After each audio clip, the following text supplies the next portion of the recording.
kita dapat rizki itu diem saja, nggak mau ngasih tahu untuk saudaranya. Tapi kalau nggak dapat rizki baru ngeluh, ada kerjaan nggak ya? Itulah manusia. Makanya kenapa manusia itu tawakalnya kurang, karena selalu mengeluh. Makanya Rasul mempermisalkan kalau anda tawakal, maka akan diberikan rizki seperti burung, karena burung itu tidak pernah mengeluh. Burung itu tidak punya kartu ATM, ibu bapak. Nggak kerja juga burung, nggak ada yang jadi pekerja, nggak punya perusahaan. Burung itu tawakal luar biasa, nggak ada yang sekolah dan tidak diberikan akal, hanya insting saja.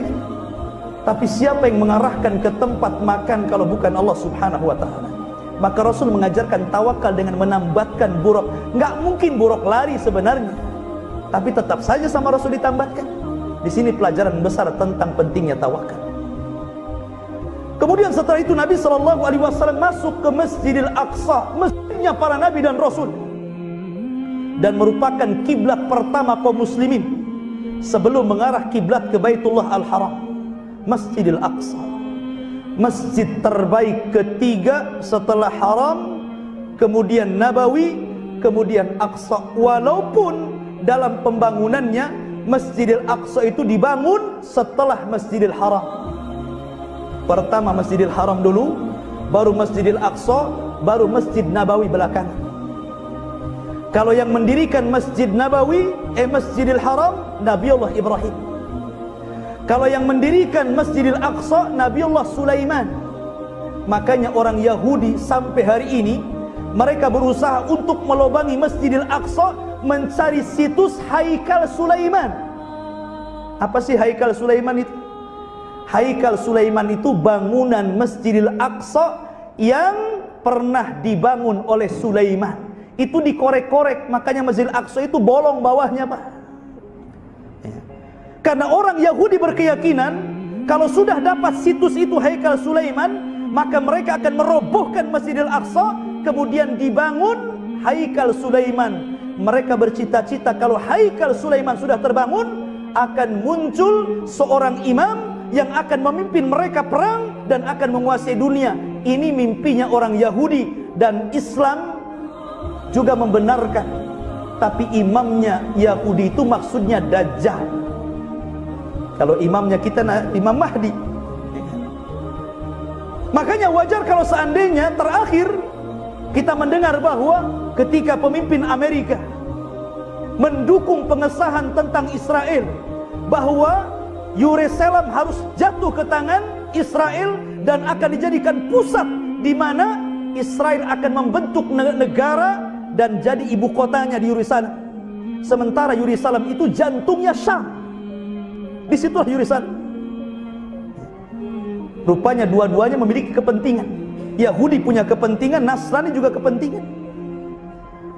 Tapi di akhir zaman Islam pun punya kepentingan, karena nanti pusat kekuatan kaum muslimin ada di Baitul Maqdis. Makanya Rasul ke sini, ke Baitul Maqdis. Kemudian Nabi SAW setelah mampir di Baitul Maqdis, maka Nabi SAW tiba-tiba ditawari 2 minuman, 1 susu dan 1 khamr. Subhanallah, Rasul ikutin fitrahnya, diambil susu dan dibuang khamr. Makanya Jibril mengatakan, asamtal fitrah wa qad hudita wa hudiyat ummatuka. Sungguh engkau telah mencocoki fitrah, engkau akan diberikan hidayah dan umatmu juga akan diberikan hidayah. Maknanya bahwa Rasul dan umatnya akan senantiasa diarahkan kepada fitrah. Padahal ketika itu khamr belum dilarang untuk diminum, tapi Rasul memilih susu, menunjukkan fitrah seperti itu. Makanya kemudian Nabi SAW setelah minum air susu langsung kemudian diangkat ke langit, dan ini peristiwanya sudah berbeda.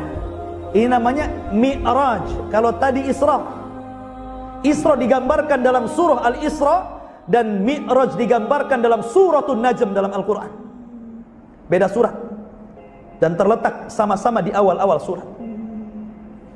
Mulailah Nabi SAW naik ke atas langit. Sesampainya di atas langit pertama, Nabi SAW bersama Jibril Ketika itu Jibril mengetuk pintu langit, maknanya bahwa langit itu punya pintunya. Makanya di sini ada pertanyaan besar, kenapa Nabi tidak langsung naik dari Mekah ke Sidratul Muntaha? Kenapa mesti lewat Palestina? Kan bisa saja langsung dari Mekah. Kenapa mesti lewat Palestina? Ya. Karena pintu langit itu lewat situ. Pintu langit itu harus lewat Baitul Maqdis. Makanya Rasul naik dari situ dan turunnya juga di situ. Namanya orang masuk itu kan harus masuk dari pintu dan keluar dari pintunya. Makanya kemudian Nabi diangkat dari Baitul Maqdis sampai ke langit pertama. Maka malaikat penjaga langit mengatakan, "Man, siapa kamu?" Kata Jibril, "Ana Jibril, saya Jibril." "Wa man ma'aka, siapa yang bersamamu?" Kata Jibril, "Muhammad sallallahu alaihi wasallam." "Awa qad uhiya ilai?" Apakah dia sudah diutus Allah? Kata Jibril, "Ya." "Kalau begitu kubukakan pintu langit." Dibuka pintu langit pertama. Rupanya pertama kali Rasul sallallahu alaihi wasallam melihat sosok bapaknya Adam alaihi salatu wassalam. Adam itu tingginya 60 hasta, ibu bapak. Satu hasta ini setengah meter. Berarti kalau 60 hasta tingginya 30 meter. Lebarnya 7 hasta. Berarti kalau lebarnya 7 hasta, berarti Adam itu lebar tubuhnya 3,5 meter kali 30 meter. Tuh tingginya Adam. Ini kalau buat baju ke tailor bingung. Adam itu besar. Dan nanti kita juga akan seperti Adam. Ketika orang masuk surga kan bentuk kita akan seperti Adam. Tingginya 30 meter, lebarnya 3,5 meter. Seluruh penduduk surga seperti itu. Jadi jangan kecil hati yang pendek-pendek. Nanti akan tinggi juga di surga. Karena nanti akan dipermisalkan dengan Adam. Ketika itu Nabi SAW diminta Jibril, "Ya Muhammad, salim ala abik." Wahai Muhammad, ucapkan salam kepada bapakmu. Maka Rasul mengatakan, "Assalamu alaika ya Adam." Keselamatan bagi engkau wahai Adam. Maka Adam mengatakan, "Marhaban binabiyyin saleh wabnin saleh." Selamat datang wahai Nabi yang saleh dan anakku yang saleh. Ketika itu Rasul melihat Adam menangis. Ketika Adam melihat ke arah kiri, beliau menangis. Ketika Adam melihat ke arah kanan, Adam tersenyum. Ada apa ini? Rupanya ketika Adam melihat ke kiri, karena dia melihat arwah-arwah, ruh-ruh dari umatnya yang diponis masuk neraka. Adapun ketika dia melihat ke kanan, ada ruh-ruh yang diponis masuk surga. Artinya keturunan Adam itu tidak semuanya masuk neraka dan tidak semua masuk surga. Ada yang masuk surga dan ada yang masuk neraka. Kemudian setelah itu Nabi SAW naik ke atas, ke langit kedua. Disinilah Nabi bertemu dengan Nabi Allah Isa bin Maryam dan Yahya bin Zakaria. Maka kemudian menyampaikan salam kepada keduanya. Kemudian naik lagi ke langit ketiga, bertemu dengan Nabi siapa? Nabi Yusuf. Kata Nabi SAW, Yusuf itu diberkahi oleh Allah karena diberikan separuh ketampanan Adam.